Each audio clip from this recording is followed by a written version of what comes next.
fam. So it's me again. How are you?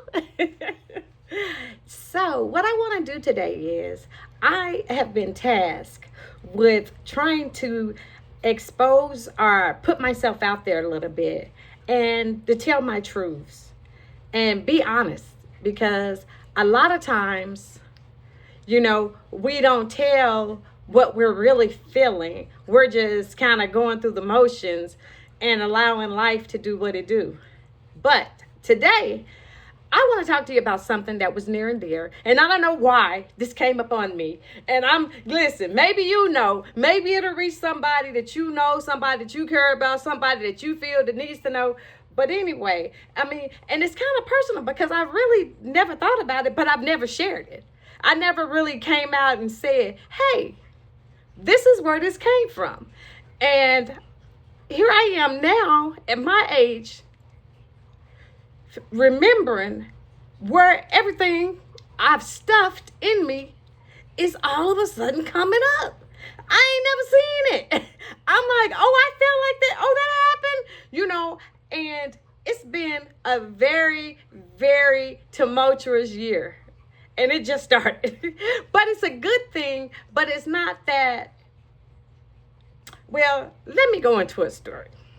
I want to talk to you about shame. Sometimes as parents, we don't necessarily know what we're doing to our youth when they make mistakes, when their moms and dads walk away, or anything of that nature. Because here's my story. As a little girl, as I grew up, I remember learning, because I had never thought about it, that my mom and dad didn't want me and my brother. I had never thought about it, ever. And then so one day, I just so happened to be on a school bus, or it was like a church bus or something like that. It was the Joy bus. I remember it was a Joy bus because I used to ride the Joy bus because anybody else, joy down in my heart. Woo! Okay. But anyway, I was on a Joy bus and I remember, the bus getting ready to stop and my cousin saying, and somebody asking my cousin, why she stopping here? I thought you said this was your cousin. Why she got to go here? And she was like, oh, well, her and her brother, they got to go to my grandma's house. And the other kids said, well, why do they got to go to your grandma's house? And she said, because they mama and dad didn't want them. When I heard it, it stung. It stung. Oh my God. And I went home and I was crying. I was telling my grandmother about it. And she was just like, oh, don't worry about it. Don't worry about it. That's okay, or whatever. But at that point, I should have been able to deal with that, or process those feelings, or at least talk about it. And it could have been, oh, well, they didn't want you. But the reality is, it is what it is. I wasn't raised by either one of them. My dad came back around when I was probably like 16. My mom was constantly in and out my life. And even when she was in and out, I can't say that it was a positive or it was a benefit. It was actually, honestly, and it's hard to say this, but it seemed like she did more harm when she came around than had she just stayed gone and allowed us to go on and do things our way. Because what she would do is that she always basically wanted us to feel like we were bigger or older than we were, or she was kind of like frustrated because we wasn't the cool kids. Me and my brother, I always used to say Frank is a nerd because he was like extra smart. And I had untapped potential. I just didn't know what to do with it. But I knew what I knew. But if you made me mad, there was a whole nother story. So anyway, following my cousin doing that, we grow up and mom comes to town and, this time she got this boyfriend. And then the next time she got another boyfriend. Then the next time it's somebody else altogether different. We don't know who they are. And then, she would tell us, oh, I'm going to send you guys something, oh, I got something for you and blah, blah, blah. And so we would be waiting and waiting for the mailman to come, and it never would come. Then all of a sudden, like I just remember this one time. I thought it was the strangest thing ever. She sent us all these sunglasses. And I mean, it was sunglasses on top of sunglasses. It was all different types of sunglasses. And she told us, because we were asked her for money sometime, that she wanted us to sell these sunglasses. And we're like, sell them to who? so it was like, take them to school and y'all need to sell them because y'all got to make your own money. Because y'all always ask for me for money. Y'all can make your own. And so me and Frank, we just weren't those kids. We just were not those like street, like hustle type kids. We were those kids that, what? We were very green. We knew a lot, but we knew a lot about stuff that was irrelevant, but we knew, we wasn't street savvy. We weren't street savvy at all. We would jack your street up. I'm going to be honest with you. We didn't know what we was doing. But anyway, that started a cycle of shame in us that wasn't ours. And it wasn't for us to kind of like deal with, but we were dealing with it. We were the ones that was embarrassed because our mom couldn't come to our place. Our mom didn't see us at school. Our mom didn't pick us up. My grandmother had to do everything. And sometimes, my grandmother had a bad knee and she would be walking with a cane sometime. And I was like, oh my God, you can't take, that's embarrassing. But really, it wasn't embarrassing. My grandmother was the best thing that ever happened to us. And the reality is, when we were babies, we found out later. And guess how I found out? Found out later on, when my grandmother was getting ready to pass, we opened up her file, her 10. And in her 10 was these documents from DHS. In those documents, it informed us that our parents were in California. And they called Oklahoma to all of our family and friends and told them that if nobody would take little Frank and Kim, that they were going to put us out there on the streets. And we were just going to be lost, I guess, in California someplace. Because they couldn't do it. She couldn't take care of us. Needless to say, I know it was really difficult for her because when I consider she had Frank and she had me, basically, I was right on Frank's heels. It wasn't even a full year. Frank is born August the 9th. I'm born July the 22nd. He was born 71. I'm 72. So we were kind of like, we're some type of twin that they was telling me about a long time ago, but I don't remember. But anyway, so of course, she was young. She was a girl. Her and my dad, I guess they were really trying to be cool when they were out. They were stealing. They were doing different things. Well, they had a whole different life from what we had. Me and Frank, we were just kind of green. Grandma, she kept us protected. She kept, she didn't let us do any and everything that other kids was doing. We had to find our own way into getting to that crowd. Well, anyway, Frank was so smart. I used to call him a nerd all the time. We all did. And then, as far as me, I thought I was one of the cool kids per se. But one time, but at some point, guess what? I ended up pregnant. I didn't know I was pregnant. I didn't know what happened. I didn't know how this happened. But I know that I was pregnant. And I didn't feel like I was really doing anything to get pregnant. Now, yeah, I did that and I didn't know what I was doing. I didn't know all the depths of it. I didn't necessarily know, this is real how babies get made. Because when I was pregnant, I think I was approximately 3 or 4 months and my grandmother was like, hey, so-and-so said that she was pregnant. And I'm like, who? And it was crazy because all the time, all her friends I don't know where, it doesn't matter where me or Frank was at. She would say, hey, I heard you did so-and-so. And I would be like, how did you know? Like, who told grandma that? Somebody better quit talking about it. They always lying on me. So I used to go into that whole dramatic, they lied. I didn't do it, grandma, I promise. And listen, I did it. And she knew I did it. And so, therefore, I had to face up at this point because we went to the doctor and they gave me the books and they said I was pregnant. That was a turning point of my life, actually, because part of me, I was excited because I was like, oh my gosh, I got this baby that I can hold, that could be mine, and I can mold and create. And, I'm not going to treat her how my mama did me. I'm going to do this. And that's what I did. I mean, honestly, at one point, I remember I used to let this lady keep Kiasha, one of Frank's friends' mom, and she took her to get her ears pierced. I mean, she did things with her that I couldn't do because I was a child. I couldn't just go to the mall and say, oh yeah, let's go get Kiasha's ears pierced. I didn't have that type of transportation. My life wasn't set up like that at the time. So, I mean, there's things that I just could not do, but she could. And I remember allowing her to just continue keeping Kiasha until one time my grandmother was like, where's Kiasha? I said, oh, she's with so-and-so. She was like, go get your baby. She needs to come home now. And it was after a few days, and I was like, oh.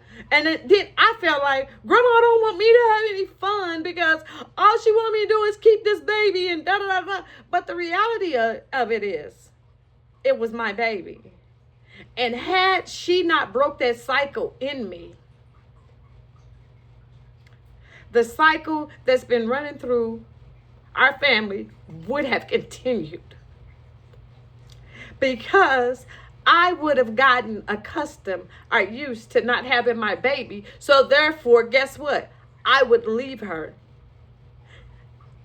That's what started my shame. Because I remember also when I was pregnant, at one point, I'm sorry I'm emotional. Forgive me for that. But these are really real things that I never really talked about. I remember when I was pregnant, and me and this guy, I remember us being in the hallway, and he kind of got into it with the liaison officer. But some kind of way, I ended up getting into it with the liaison officer. And the man, I was pregnant. He was calling me a hoe and all this kind of stuff. And I just remember going psycho. I don't remember when I stopped, what happened. I remember kicking the car. I remember crying. I remember screaming because I wasn't a hoe. I was a young lady who had gotten pregnant, who didn't have a mom, had nobody really there to explain some of the cycles of life to me. And what they did give me was pieces that I couldn't benefit from. Like, oh yeah, but and when I was your age, I had this, that, and this boy and that boy and da-da-da-da-da. That wasn't me. That wasn't my story. And instead of me being okay with that, I started on a cycle of trying to live other people's stories.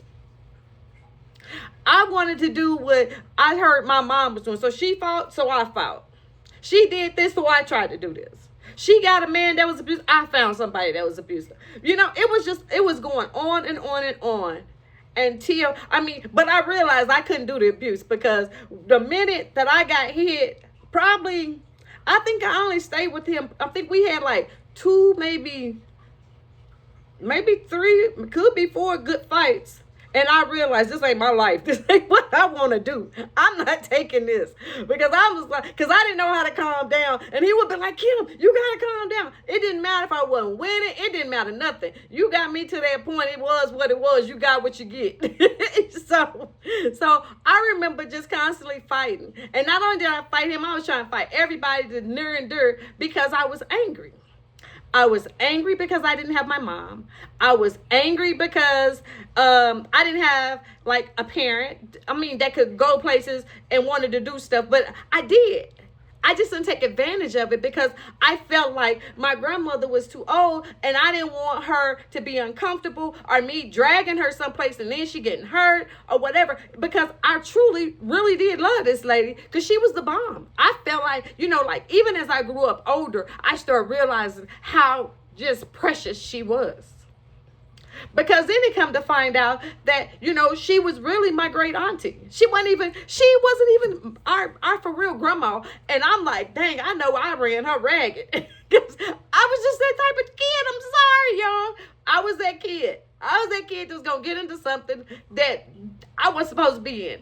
And then, and I remember she used to say, well, you're going to go take karate. So she made me get in karate, and I got in karate. And I remember I was doing it, and then I was almost a green belt, and then I got mad and I quit because I had to do one of those fights, and they wouldn't allow me to street fight. And it was like Mr. Fields Karate School, but he wouldn't allow me to street fight, and I couldn't understand because I knew how to street fight. I knew how to take this person out, but they wouldn't let me take that kid out. And so I got mad and I started crying. And when I went home, I wouldn't do it no more because they kept saying, oh, that's a point, and I didn't understand. Like what? Y'all letting him hit me and y'all calling points for him. But then when I try to do something, y'all don't want to call a point. So needless to say, that's what I did. And then another portion of my life, I went to watch wrestling matches all the time. I loved it. I loved to see the fights. It was something else. It was beautiful to me. And then, even as I continue to grow, some of my maturity line, choices that I made, fighting people, I had no business fighting, doing stuff I had no business doing. But it's kind of like when you leave a kid to their own devices, what do you expect to come of this? Because all kids need love, guidance, direction. They need to be told who they are. I remember, like, even my own girls. I'm like, no, you're beautiful. You're strong. You're intelligent. You're this. I always told them who they was. I'll tell my grandkids in a heartbeat, you a king. You need to be doing da-da-da-da-da. But that's just my nature. Because those are the things that would have set me apart. Those are the things that would have caused my life to be less stressful or without so much pain or without, basically trying to find love in all the wrong places. Trying to find love. Here it is. That was a high school relationship. That could have stayed a high school relationship. But, I'm glad it didn't because my daughter is one of the best things that ever happened to me. The other best thing was my other daughter. That was the second best thing that ever happened. And then to top it all off, Lord, y'all listen, I got 5 grandkids. They are the best thing that's ever happened right now. And so I just want to say that sometimes our kids, they're left to deal with the shame of what their parents did or didn't do. And we got to figure out a way to break these cycles. Because, just like I've been on here talking about the boys and if they go to prison, da-da-da-da-da. It's also about the girls because they go too. And a lot of them that go, they're hurting. And they didn't want to go to prison. But you know what? They found themselves in situations where they were doing drugs or somebody turned them on and they couldn't get turned off. And it devastated their lives. But for me, my life was, I stuffed everything. Until right now, I'm at a point where all of this is coming up. And it's like, tell your story. I don't want to tell my story. You know what I'm saying? Because my story is embarrassing. My story, I held everything so close to my chest that I didn't even realize it. I wouldn't even tell other people, like, when they say who your family is, I would be scared to tell people, my family, they don't come to church. You don't know my family, and it would be different things like that I contended with. But it was because, guess what? I was embarrassed. I was ashamed. I was ashamed of myself.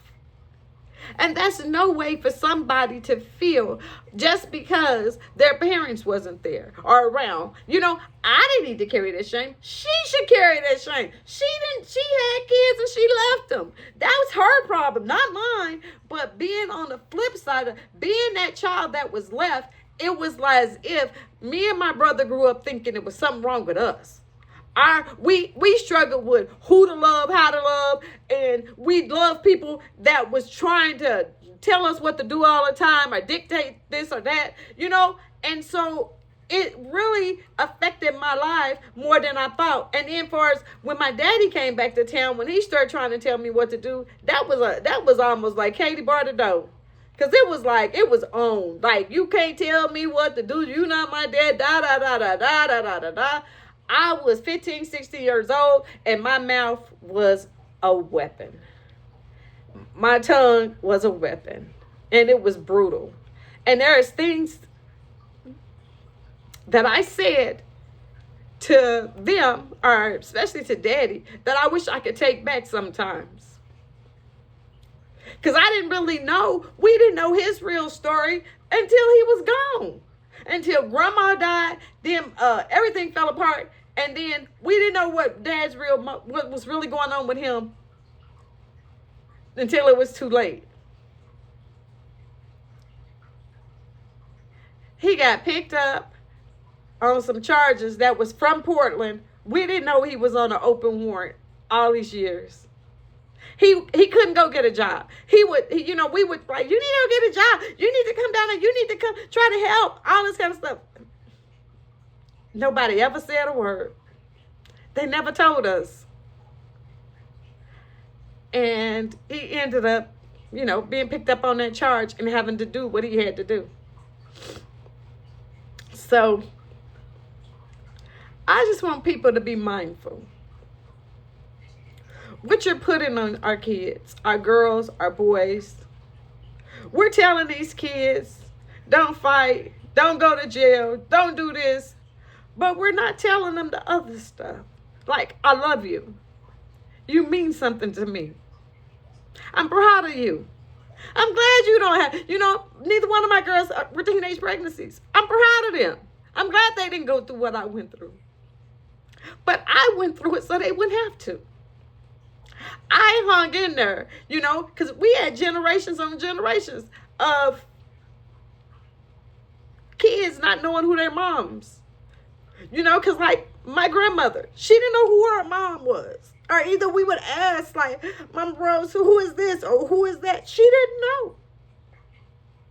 And the thing was with me is that I held my kids so tightly until I almost crippled them. Because I didn't know how to let them go. Because I felt like if I let them go, if somebody else did something or took them, that they was going to be gone, and they weren't going to come back. I didn't know that they loved me just as much as I loved them. I thought that I was trying to give them. I just didn't want nobody else to take my place. I didn't want nobody else to be their mom or that person. I wanted to be her.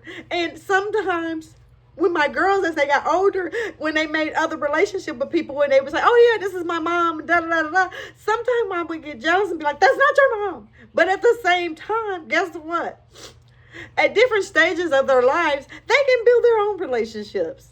She wasn't denying me. She was saying, hey, this is somebody that's right here, right now, that's local, that I can attach myself to. It's my best friend's mama, and she my mama too. And that is okay. Today, I'm okay with that. But back then, I struggled with a lot of the realities because I didn't want to let go. I wanted to hold them, to my chest like they're just my possessions, mine. And it was always, that's my daughter, this is my kid. And the thing was, because nobody ever fought for me. Nobody ever said, oh, I'm going to go out because Kim, might need the right thing or she needs to be protected. No. I fought for me and I fought for everybody else. Do something to my brother. Say something about my daddy. Do this. I literally carried the guilt, the shame that had nothing to do with me. But today, it's like, I'm telling my story, I'm sharing it, and I don't want to sound like I'm depressed, beat down, or nothing like that. No, I'm not. I am basically healing, and as a result of me doing the work, guess what? All this stuff is starting to come up, and the best thing I can do is get it out. And I don't know, again, my story is to reach somebody. But this is the portion that I needed to tell y'all today. Bye. Be blessed. And if you got babies, love them, hug them, kiss them. And you identify those babies. And don't let nobody give them the shame of their parents. Just say, hey, they may have done that, but that's not you, baby. You gonna do this. You gonna go on to do great things. Oh yeah, that happened. Oh yeah, but that's okay, baby. You gonna go on to do great things. You're gonna make it. You're gonna be successful. I see you doing stuff. I see you doing this because I see how, identify with what they like, what they got going on. Oh, I see how you like, you like doing hair. Guess what? We gonna try to see what we can do about that because that's really good. You're really good at this. And those are the things that our kids need. Not the you ain't shit, your mom ain't shit, your daddy ain't shit, you ain't gonna ever be nothing. You gonna be just like them, and then you got relatives that's coming in and out their lives, treating them like, any and everything, like they're like punching bags or whatever. Oh, let me slap your face. And you 1,000 slaps on our faces sometimes. And that's not what we wanted. I mean, even to the point that even now sometimes when I go and I say, okay, I'm gonna try to meditate, I'm scared and looking around for one of my uncles to come slap me, because that's what would happen when I would fall asleep or I'll be asleep someplace outside of my room. It wasn't like it was a big thing then. I just didn't know how to handle it, and I didn't like it. And even if I told him I didn't like it, it didn't matter, because he just kept doing it and kept laughing, and it would be funnier and funnier and funnier. So, we learned how to deal with it and stuff it and keep on moving. And the thing with me and Frank, I've learned that we'll walk away. We love each other now. We don't walk away from one another. But anybody else, you get us mad, you get us heated.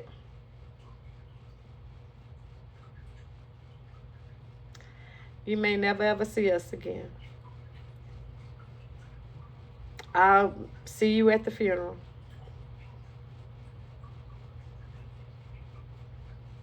I know that sounds dark, but that's the way it is. And it's so crazy because even with my brother, you may not even see him at the funeral, because he ain't going to come back for that. He'll come back for me, but he ain't going to come back for you, not with that. After you do him, because it takes a lot, because he was a sweetheart. I mean, I'm telling you, he'd do anything for anybody. He had a huge heart, and what he wanted to do was always make everybody else happy. He wanted to please. He was the people pleaser. And I was over here the hellion, no, you're not doing that. They would tell Frank he's going to do something. Frank's not doing that. I'm sorry, but it was like I was his fighter. I was his protector, and I was the baby. So, all I want to say is love your babies. Take care of, even at young ages, your boys, let them cry. If they got to cry, let them cry. Let them feel those feelings.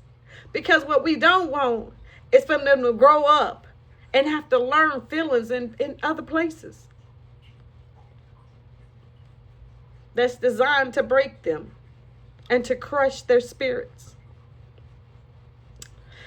So I'm going to let you guys go. I don't know what that's for or why, but I did get it out. I'm healing, and I'm learning to deal with my own issues and bringing them to the forefront and not being ashamed of them anymore. Because see, remember, shame held me back. Shame wouldn't let me go. Shame has caused me so much pain because I'm so ashamed, because I didn't want to be seen. I don't want to be in the front. I want to go to the back. I want to be the person pushing the other person. No, it's time for me to step up. I'm stepping up for me this time.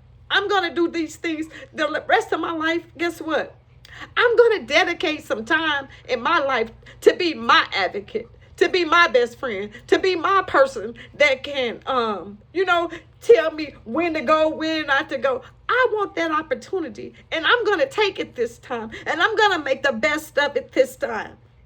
I'm not going to be shamed by people that don't know me, don't care, and don't have a clue. It's over. I found me. I found my voice.